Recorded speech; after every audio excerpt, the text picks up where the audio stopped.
Here's my audience and my sleeping dog.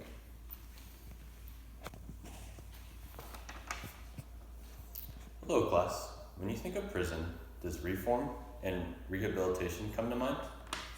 According to Emma Jane Kirby, who wrote an article in the BBC titled How Norway Turns Criminals into Good Neighbors, she features an interview with R. Hoydel, a correctional officer, who states that he used to view prison as a masculine, macho culture with focus on guarding and security.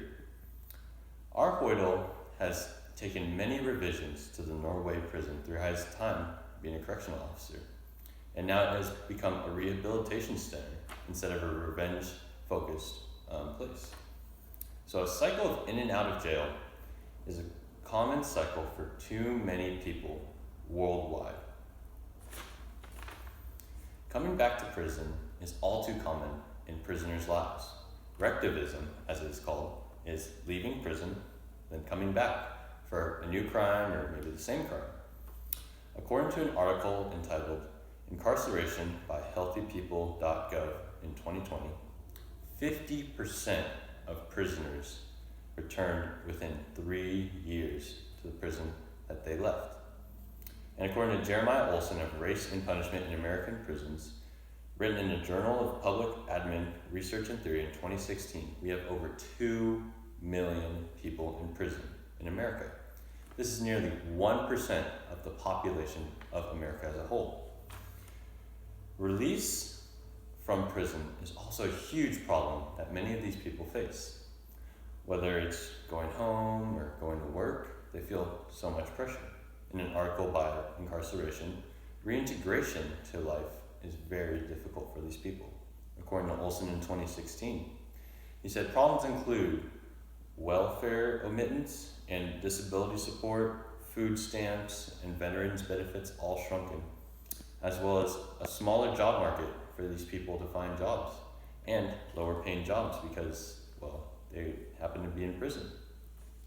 Prison might lead to justice for these people and for the people that they've hurt, but I believe growing the citizens and the prisoners as a person is very crucial to their success in life. Restructure should take place in prison. I believe the first step in this is through a schedule and routine rechange. According to Jeremy Metcalf, who wrote a personal article about his time in prison, titled an article, A Day in the Life of Prison, on Marshall Project of 2018, he said that his daily routines would consist of a 4:30 a.m. suicidal watch of a at-risk person. Then he would go on and check emails and exercise, reading and writing, teaching English, and calling his mom once a week. Versus in Norway, Jane recorded that people would be working from 8:15 to 8:30 at night in prison. And what do you do? What would they do, you might ask? Well, they do skills. They do anything from car repair, woodworking, types of programming, to earning and studying degrees, just much more beneficial stuff to their outside life.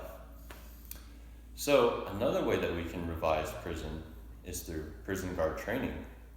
Prison guard training, it's a big thing in Norway, and Jane records that correctional officers have nearly 2 to 3 years of training versus the 12 weeks that UK prisoners get, or UK prisoner correctional officers get. According to the California Correctional Officer Job Description of 2020, correctionalofficersedu.org, correctional officers in California only get 16 weeks of training with a 2-year apprenticeship. Although this difference might not be huge, one with getting an apprenticeship and one with a much longer training, I believe the 2 to 3 years of training makes a big difference in the way that the prisoners are able to respect, but also how the officers are able to respect them in turn. So change is possible for prisoners and officers alike. Well, when we make a reform, I believe that will lead to respect, which will ultimately end up in recidivism. This would be a great thing. Lower reoffenders, producing productive citizens with their newfound abilities, will help not only boost their self-esteem and confidence, but also help boost the hard-earned monies that the taxpayers earn, putting to good use the social programs that we provide money to. So I believe change within a prison walls can expand outside to help those that have been influenced by prison to be productive and helpful citizens in this world. So if what I have said has sparked change and you feel like you want to make a difference in this, consider donating. EJI, Equal Justice Initiative, brings fair and just treatment to people that have been affected by prison and any type of injustice. You can donate at eji.org to bring together a better future. Thank you for listening, and thank you, Professor, for hearing all our speeches throughout the year. Have a great day.